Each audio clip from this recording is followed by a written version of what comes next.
என் தந்தைக்கு நான் கொடுத்து வாக்கு தாய், இந்த கள்ளுக்காட்டு வாழ்க்கை மக்களை எல்லாம் பசி இல்லாம நான் காப்பாற்றுகிறேன் என்று. அதனால்தான் இந்த கள்ளுச்செடி எல்லாம் வெட்டி வைத்துக் கொண்டு வந்தேன். அம்மா தாய், 3 விருத்தி இல்லாத ஒரு மாற்றத்தை தாங்கள் வாழ்ந்து கொண்டு வந்தல்லவா இந்த கள்ளி மனம்.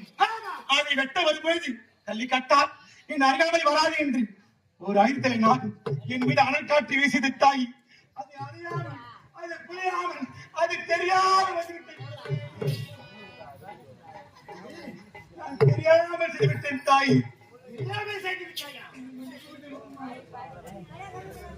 நாட்டு மக்களை காப்பாற்றத்தான் தங்கள் இருப்பிடத்தையே அடித்தேன் அம்மா. ஆமாம் தாய்.